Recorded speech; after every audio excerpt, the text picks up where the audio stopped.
My name's Leo. I'm 27. And for as long as I can remember, my family has had a habit of brushing off anything I went through as if it were either an exaggeration or a personal flaw. I grew up hearing phrases like, "Stop being sensitive," or "You're just trying to get attention." Whenever I dared express pain, stress, or even excitement, it was like my feelings were invisible. And over time, I learned to keep quiet. But sometimes, no matter how much you've been conditioned to swallow your pain, your body forces the truth out. The moment that kicked everything into motion happened on a Saturday afternoon. We were at my aunt's house for a family gathering. The living room was crowded, laughter bouncing off the walls, the smell of food heavy in the air. I remember feeling a tightness in my chest that started small, like someone had rested a heavy hand on me, and then it grew sharper, spreading up toward my shoulder. I must have winced because my mom immediately noticed. But instead of concern, she rolled her eyes.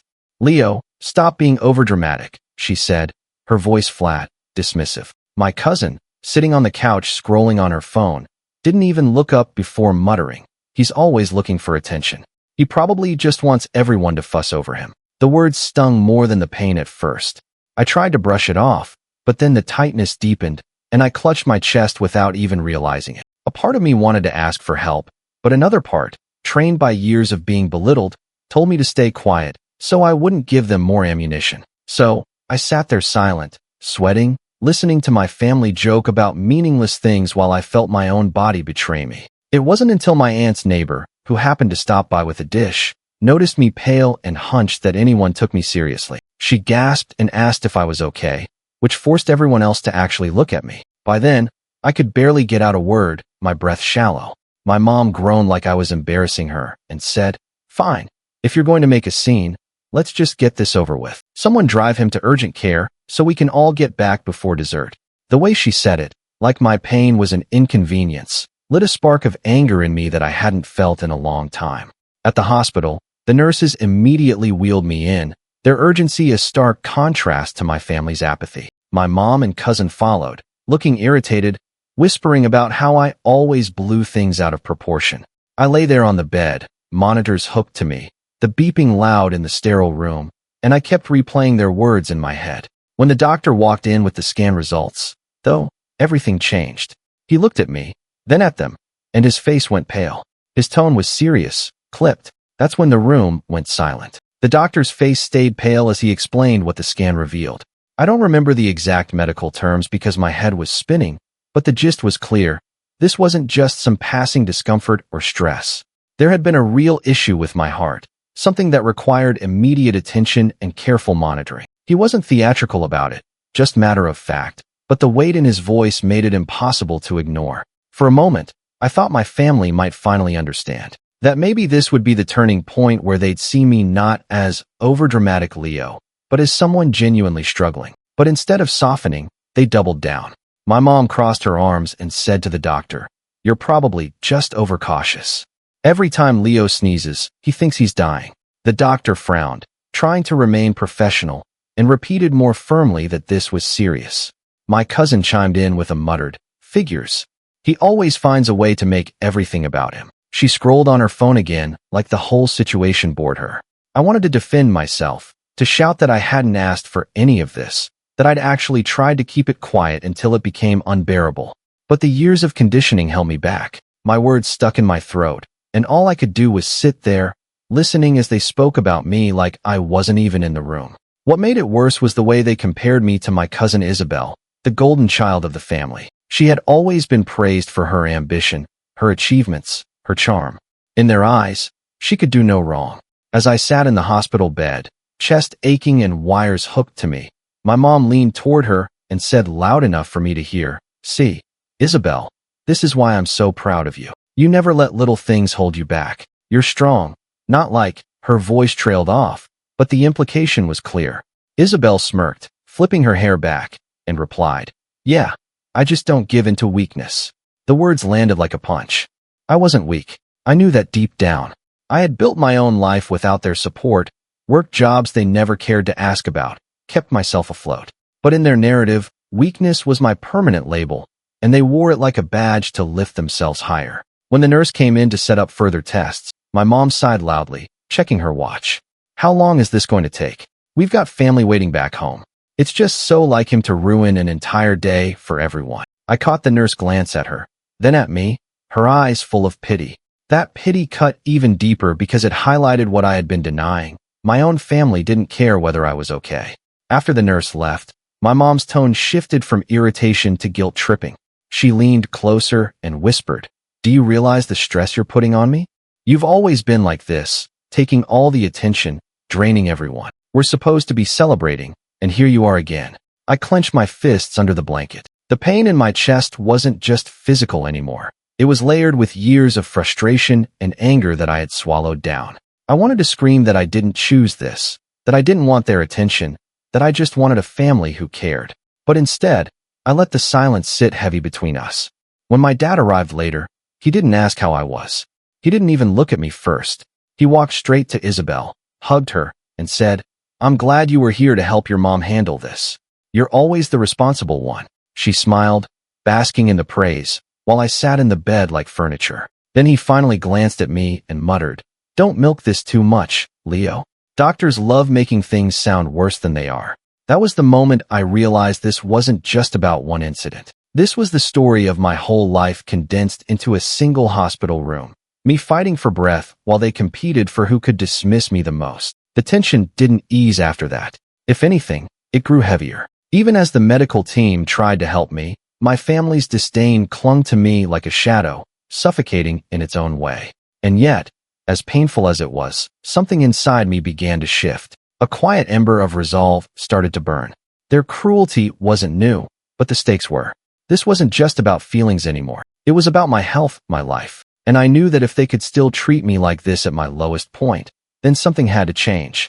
That ember of resolve, though, hadn't turned into action yet. At that stage, I was still stuck in the room, tethered to wires, listening to the rising storm of dismissive comments, favoritism, and manipulation. And I knew, deep down, that the worst was still coming. The hospital kept me overnight for observation, and by the next morning, I was still hooked up to monitors, trying to keep calm while my chest throbbed with a dull, persistent ache. The medical team checked on me regularly, treating me with a seriousness that my family refused to acknowledge. I thought maybe, just maybe, a full night to think about it would soften them. Maybe they'd come in with a little empathy. But if anything, the air felt heavier when my mom and cousin walked back into the room. My mom had that clipped, business-like tone she used whenever she was about to make something all about herself. "Leo, the doctor said it isn't immediately life-threatening, right? So, that means you can handle a little responsibility while you're lying here. I don't want to hear any more dramatics." I blinked at her, confused. "What responsibility?" I asked, my voice barely above a whisper. That's when she pulled out a folder of papers, bills, insurance statements, and something I hadn't seen before, forms with my name on them. "I already told the nurse you'd be responsible for covering the extra costs," she said flatly. "You're an adult. You should be paying your own way. Isabel doesn't need to be dragged into this." My cousin smirked like she had won something. She added, "Yeah, Leo, you've always leaned on everyone else. Maybe this will finally make you grow up." I felt my stomach drop. My mom had already told the hospital that I would take on the costs without even asking me. It wasn't just about money, though I knew it wouldn't be cheap. It was the principle. At the exact moment when I should have been cared for, when they should have been stepping up as family, they had turned the situation into another opportunity to put me down and exploit me. I told her I hadn't agreed to anything, but she waved her hand dismissively. "It's already handled. Don't make a scene." Honestly, Leo, you should be grateful Isabel is even here helping me. You never do anything for this family. That was the breaking point. I had heard those words before, in different forms, my whole life. But hearing them while strapped to a hospital bed, while my chest still ached from the night before, made something inside me snap. The betrayal wasn't subtle anymore. It was written in ink, in the signatures they had forged on my behalf. They hadn't just dismissed me this time. They had taken my vulnerability and twisted it into leverage. The betrayal didn't end there. Later that afternoon, while I dozed in and out, I overheard them in the hallway. My mom's voice was sharp but smug. "This might be good for him. A reality check. He's always been weak, but if the bills pile up, maybe he'll finally toughen up." Isabel laughed softly and said, "Or he'll just crawl back home and admit he can't handle it. Either way, we win." The words dug into me like shards of glass. I wasn't even sure which hurt more, The fact that they were so willing to sabotage me, or the fact that they did it with such casual cruelty, like it was a game. That was the moment I stopped hoping they'd change. That was the moment I knew I couldn't just keep swallowing the pain and waiting for a validation that was never coming. I lay there staring at the sterile ceiling, my chest heavy, but my mind sharper than it had been in years. They had crossed a line that could never be uncrossed. This wasn't just disrespect anymore. This was deliberate betrayal. And as I listened to their voices fading down the hall, I realized I had reached the emotional turning point. Something in me shifted quietly, almost imperceptibly, but it was there. A resolve that I wouldn't let this pass. That ember that had sparked before was now aflame. And though I didn't yet know how, I promised myself one thing. I would not let this betrayal go unanswered. The days that followed felt like a blur, but not the kind where time passes quickly. It was the kind where every second drags, heavy and suffocating, each one reminding me how utterly alone I really was. The hospital discharged me with a strict regimen, medication, follow-ups, and instructions to limit stress. Ironically, the moment I got back home, stress seemed to multiply tenfold. My mom barely spoke to me except to remind me about the bills she had dumped in my lap. The insurance form sat on the kitchen counter like a silent accusation. My cousin Isabel paraded around, bragging about her new internship while tossing little comments over her shoulder like, "Don't overdo it, Leo. Wouldn't want you collapsing again." I retreated to my room most days, the walls closing in on me. At night, I'd lie awake staring at the ceiling, wondering if my heart would betray me again in my sleep. The ache in my chest was manageable with the medication, but the ache in my mind was something else entirely. I kept replaying the moment in the hospital when I overheard their words, that casual cruelty about winning. The more I thought about it, the more it hollowed me out. What cut deepest wasn't just their dismissal. It was the betrayal written in ink, the bills they forced onto me. I tried to call the hospital to dispute the charges, but they told me it was already processed. My mom's signature had been accepted as a guardian's note, even though I was an adult. She told us you couldn't make decisions clearly at the time, the billing rep said. That nearly broke me. She had used my vulnerability as her excuse to tie me to debt. I wanted to scream, to confront her, to demand answers. But every time I tried to open my mouth at dinner, her cold stare silenced me. She'd say things like, "You should be grateful we were there at all. Do you know how embarrassing it was for us? Isabel had to carry the family while you were lying in bed." It was a slow erosion, day by day. My friends stopped reaching out because I kept declining plans, too drained to pretend everything was fine. Work became harder. The stress made it impossible to focus, and I worried about losing my job. My health, both physical and mental, was spiraling. That was rock bottom, not just being dismissed, but realizing that the very people who should have been my support system were the ones pushing me down further. And yet, somewhere in that darkness, a seed of clarity began to grow. I started journaling late at night, scribbling down every slight, every betrayal, every cruel word. At first, it was just an outlet, but then the notes started to look like plans, ideas, small ways I could distance myself, regain control. I researched my rights, learned how forged medical documents could be challenged, and quietly reached out to an advocate I found through a local patient support group. I didn't tell my family. On the outside, I played the same role I always had, the quiet, weak one who let things roll off his back. But inside, something was shifting. I was still suffering, still dragging myself through each day with the weight of betrayal on my shoulders. But I wasn't just sitting in the darkness anymore. I was mapping the way out. The turning point hadn't arrived yet, but I could feel it looming. For now, though, I was at the bottom, broke, dismissed, aching in body and spirit. And that bottom gave me something I hadn't had before, nothing left to lose. The climb back up wasn't fast, and it wasn't glamorous. It was quiet, grueling, and at times, painfully lonely. But it was mine. I started with small victories. The first was finding a new doctor, someone outside the network my mom had shoved me into. This doctor listened. He treated me like a human being, not a nuisance. With his help, I got my medication stabilized, and for the first time in weeks, I felt like my body wasn't working against me. That stability gave me just enough strength to focus on the rest of my life. Work had been slipping through my fingers, but instead of letting it collapse, I doubled down. I pulled late nights when my chest allowed it, forcing myself to push past the fog. Slowly, my performance improved. My boss noticed. Within 6 months, I had clawed my way not just back to baseline, but ahead. I was promoted to a position with more pay and more responsibility, a role that gave me the autonomy I had craved for years. That extra income became fuel. I didn't flaunt it at home. I kept it quiet. My mom and Isabel still saw me as the weak one, the one barely holding it together. But while they whispered about me behind closed doors, I was opening new ones. I saved aggressively, researched investments, and built a financial cushion. It wasn't millions, but it was enough to feel safe. Safe from them. Safe from being cornered again. Emotionally, I built myself back up, too. Therapy became a lifeline. Every session peeled back layers of guilt and shame that my family had piled on me for years.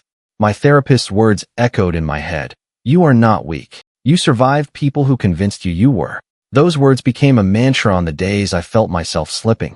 The more I stabilized, the clearer my thinking became. I revisited the notes I had scribbled during my lowest point, the ones that had started as venting but had grown into something more. Now, they weren't just pages of pain. They were a blueprint. I gathered every record from the hospital, every bill, every piece of correspondence. I saved screenshots of texts from my mom and Isabel dismissing me, mocking me, belittling me. I didn't know yet how I'd use it all, but I knew one thing. I wasn't going to let their betrayal disappear into silence. Meanwhile, my relationship with them grew colder. At family dinners, I no longer tried to defend myself. I let them talk, let them sneer, let them write the same old story. They thought I was still the same Leo, docile, dependent, desperate for their approval. In reality, I was becoming someone else entirely. Someone who didn't need them. Someone who was learning how to hold power in silence. Isabel, the golden cousin, kept bragging about her career moves. She landed a job at a firm through family connections, and every conversation became about her bright future. My parents glowed with pride. I sat quietly, sipping water, hiding a small smile. Because while they praised her, they didn't realize I had been building something stronger, success earned, not handed. By the end of that year, I had my own apartment, far from their reach. A clean space, mine alone, without the constant hum of criticism. Moving out wasn't just about distance, it was about reclaiming my life. And as I shut the door behind me on that first night, I felt something I hadn't felt in years: control. But the rise wasn't just about money or independence. It was about clarity. I finally understood that their treatment of me wasn't a reflection of my worth, but of their need to control and belittle. And now that I was no longer under their roof, no longer bound by their forged signatures and manipulations, I had something they never expected me to have: freedom.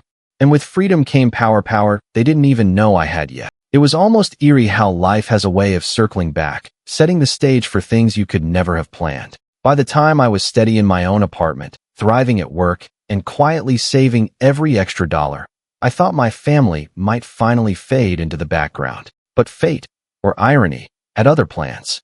The setup for what would eventually become my turning point started with something deceptively small: a phone call. My cousin Isabel called me one evening, her voice dripping with the kind of forced sweetness I recognized instantly. She never called me unless she wanted something. "Leo," she said, stretching my name like it was uncomfortable in her mouth. "I heard you've been doing well. Got a promotion, right?" I hesitated. Word had gotten around faster than I'd hoped. I muttered a simple, "Yeah," keeping my tone neutral. She chuckled lightly and added, "Good for you. You must finally feel like a grown-up." I wanted to hang up right there, but then she said something that made me pause. "Listen, I've been having some trouble at work. Nothing major, but you know, office politics can be brutal. And since you're in a similar field, maybe you could help me? You know, put in a good word with your contacts." That's when it clicked. We weren't in the same field, not really, but there was overlap. Enough overlap that her shiny new job relied on some of the very clients my company had begun working with, clients I now had direct access to through my promotion. My position gave me a quiet but powerful role. I wasn't at the top, but I was close enough to influence who got contracts, who got glowing recommendations, and who found doors suddenly closed. I didn't say anything in that moment. I just told her I was busy and would see what I could do. But when I hung up, my mind was racing. For the first time, I had leverage. Real leverage. Over the next few weeks, I listened more carefully whenever family conversations turned to Isabel. My mom bragged endlessly about her career, how she was climbing so fast, how she'd be a partner before 30. But then my dad let slip that Isabel's firm had been struggling to land a few big clients that just so happened to be on my company's radar.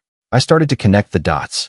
And as I quietly gathered information, an opportunity presented itself. I was invited to sit in on strategy meetings with executives, not to make decisions outright, but to provide data and insights.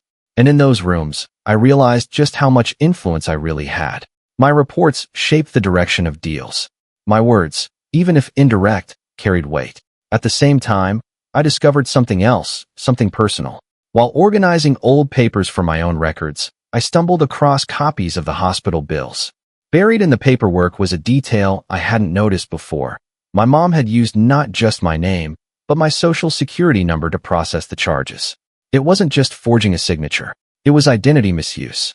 That revelation hit me like ice water. Suddenly, the pieces clicked together. I had financial stability, growing influence at work, and now, documented proof of what my family had done to me. Proof that could shatter their carefully maintained image if I chose to use it. The knowledge burned in my pocket like a secret weapon. I didn't wield it yet, but I kept it close, adding it to the growing file of evidence I'd been collecting. And while my family continued to treat me as the invisible weakling, they had no idea I was sitting on power that could tilt the scales completely. It wasn't time yet, but I could feel the storm building. For years, they had dismissed, belittled, and betrayed me. Now, without even realizing it, they had handed me the tools I needed to turn the narrative upside down. And I was patient. I let them talk, let them brag, let them underestimate me. Because the longer they believed I was harmless, the more devastating the fallout would be when the truth finally came crashing down. When the moment finally arrived, it wasn't dramatic at first. It was quiet, almost mundane, like flicking the first domino in a long line. But I had been waiting for it, setting it up piece by piece. It began at work.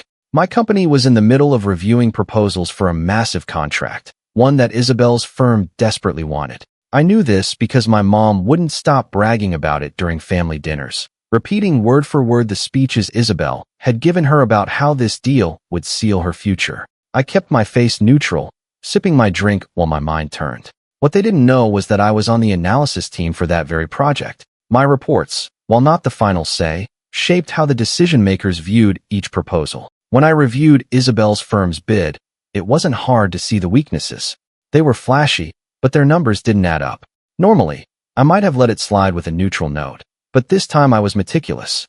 I highlighted every inconsistency, every risk, every detail that could undermine their pitch.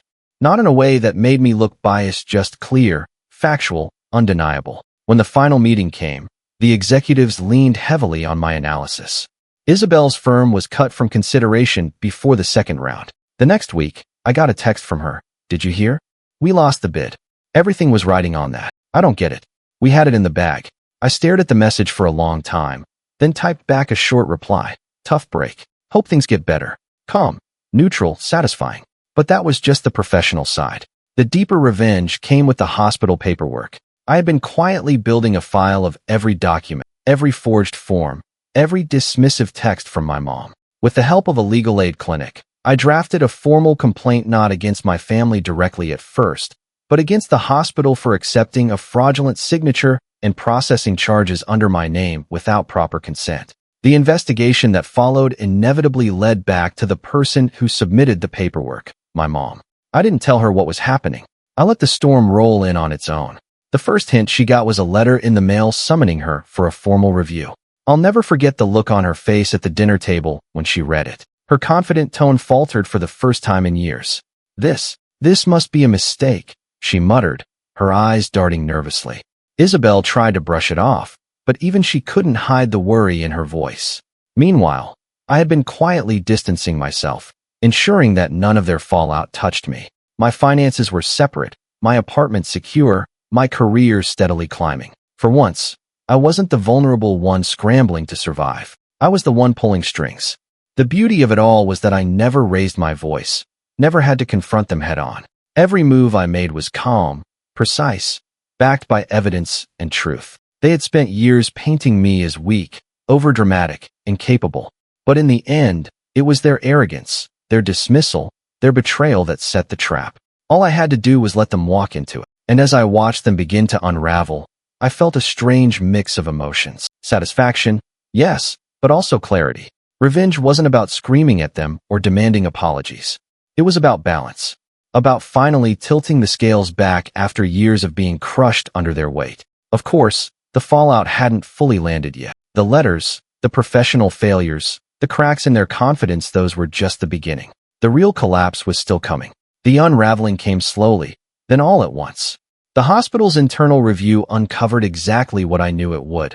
My mother had submitted forms with my personal information without consent, signing my name, and using my social security number to push through charges I had never authorized. When the report was finalized, it was forwarded to both the insurance company and the state's patient protection board. What might have been brushed off as just a family misunderstanding suddenly had real legal weight. My mom tried to spin it as a mistake. She called me late one night, her voice trembling in a way I had never heard before.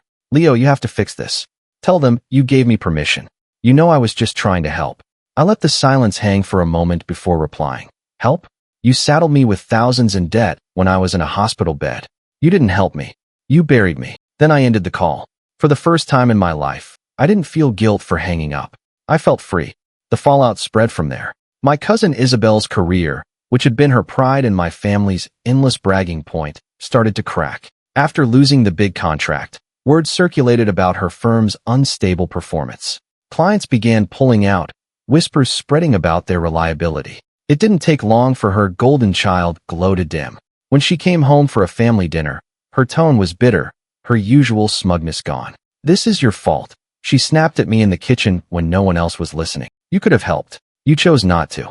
I looked her in the eye, calm and steady. "You're right. I chose not to. Because helping you meant stepping back into the role you and Mom wrote for me. Weak, disposable, invisible. I'm done playing that part." Her face flushed red, but she didn't say another word.